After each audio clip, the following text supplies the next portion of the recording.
Hello everyone. তো আজকে আমরা আমাদের ট্যালিতে কি করে একটি কোম্পানি বানাতে হয় সেটা দেখব।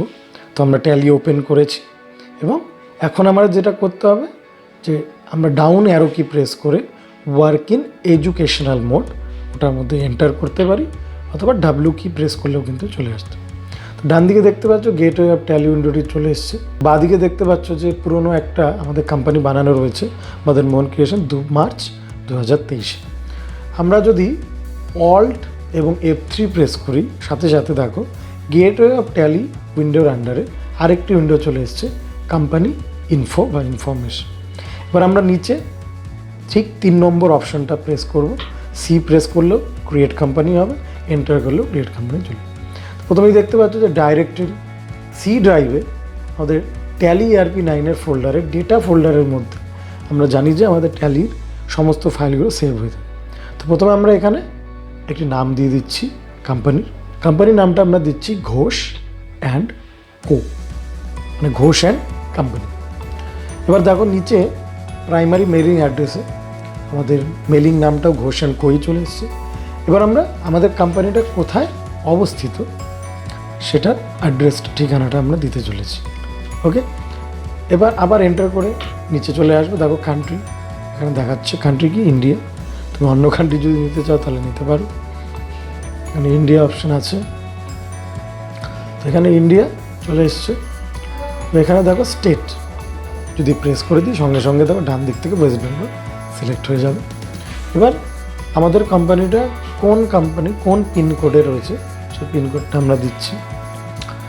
এবার যাব আমরা কন্ট্যাক্ট ডিটেলসে, ফোন নাম্বারে আমরা আমাদের কোম্পানির ফোন নাম্বার দিয়ে দিচ্ছি।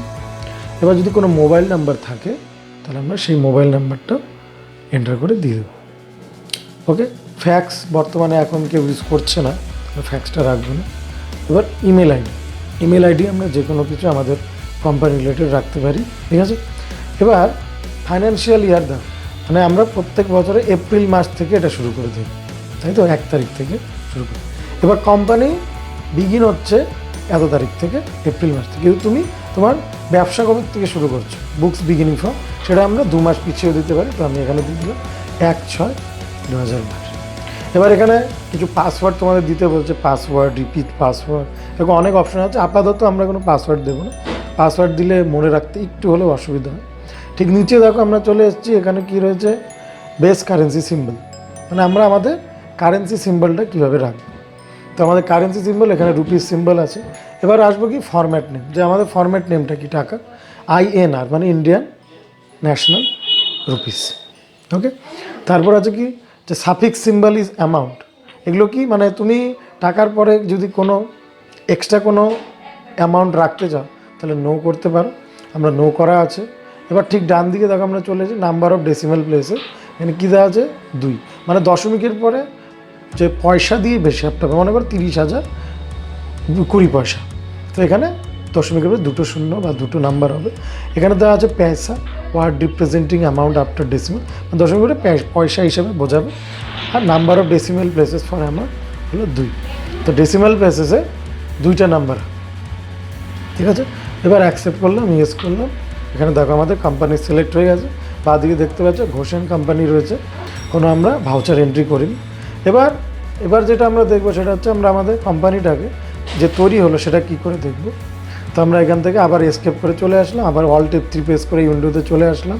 বেরিয়ে এখান থেকে সিলেক্ট কোম্পানিতে এন্টার করে দিই।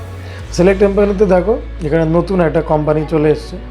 এবার নতুন একটা কোম্পানির থেকে এখন দেখো দেখতে পাচ্ছ এখানে আমাদের ঘোষ অ্যান্ড কোম্পানি এবং আগের মদন মোহন ক্রিয়েশন এটাও এখানে আছে, ঠিক আছে।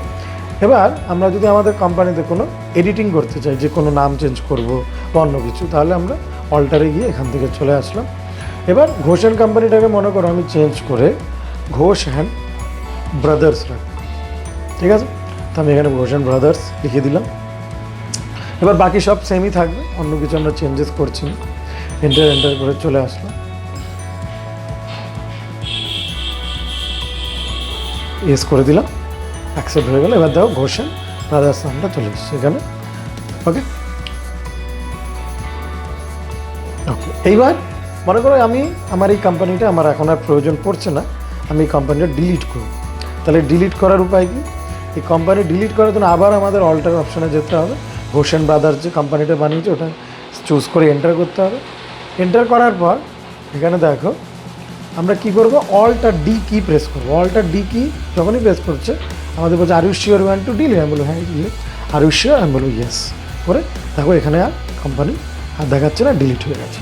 তো আশা করি সবাই কোম্পানি কী করে ক্রিয়েট করতে হয় বুঝতে পেরেছি। পরবর্তী ভিডিও আমরা খুবই তাড়াতাড়ি নিয়ে আসবো। ধন্যবাদ।